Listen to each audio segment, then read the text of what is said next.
On a dreary morning in Washington, D.C., layers of donated clothes keep them warm. All they have resides at their feet or in their arms. Finding shelter and food defines their day. Dawood Proctor knows this struggle all too well. I mean, I see people come past and laugh at the homeless and you know, might look down on them, but if you really look at it, a lot of people ain't number one step away from being this way. Franklin Square is one of many places in the nation's capital inhabited by those without a home. And it sits just 2 blocks from 2 very different houses.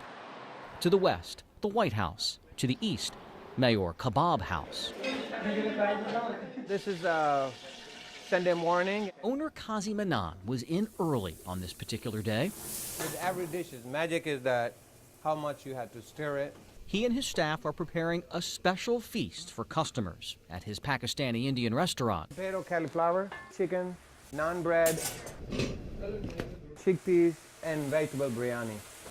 But these dishes are destined for an audience that's rarely welcome in elegant eateries. I knew about this place being here and passed it through my everyday travels. For the past few months, Manan has opened his restaurant to the homeless. Oh, we are blessed. Look, blessings are here. They're waiting for us to serve them. Isn't it amazing? Sometimes it comes in 15, 20. Sometimes they come like nobody. We are waiting. God, please send somebody, right?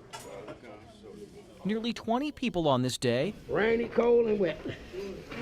Oh, came in from the elements for lunch. What you guys like to drink, tea or coffee? They're treated like any other guest. Tea, okay. What about you? Except for one key difference. Coffee.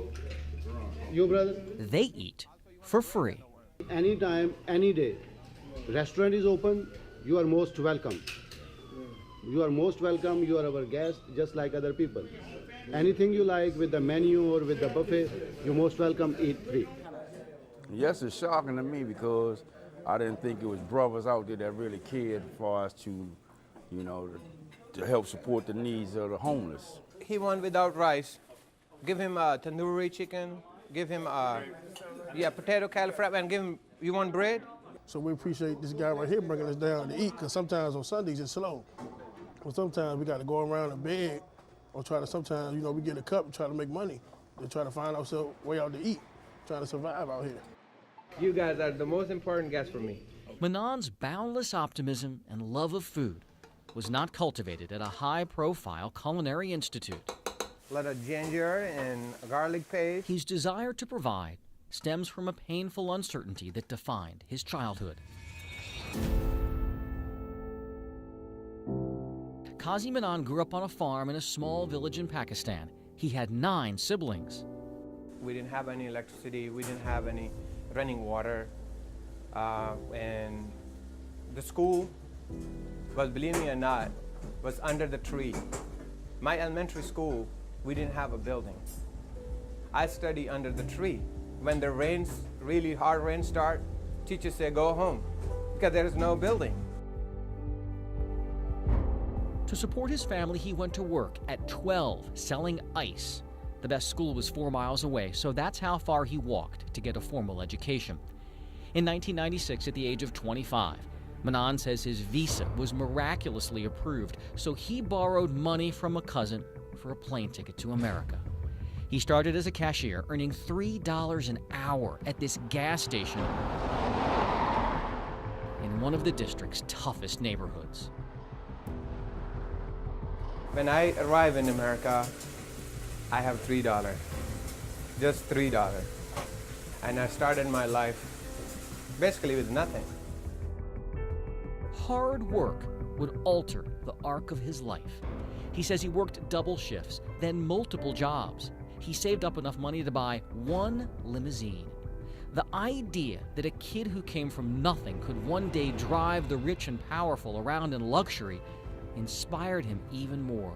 1 limo turned into a fleet of vehicles. His business flourished enough that some 20 years later, he opened his own restaurant. That's called American dream.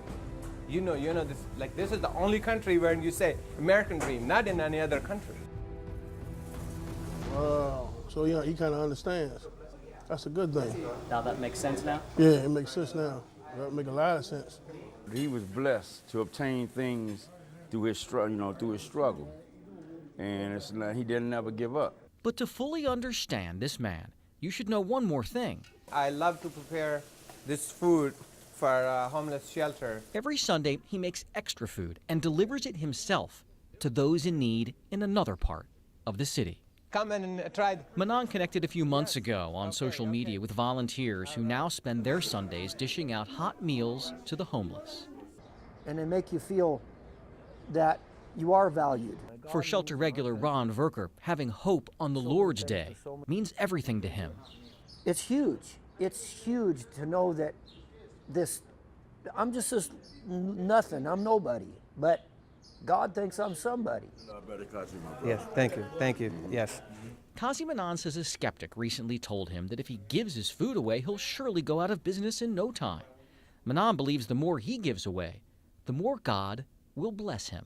I think this is all from God, and because of my mission is from God.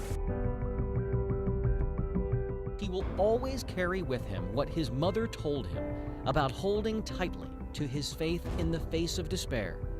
She said, if you share even when you don't have, God will take you from darkness to light. That's the whole answer to life. You know, being blessed by God.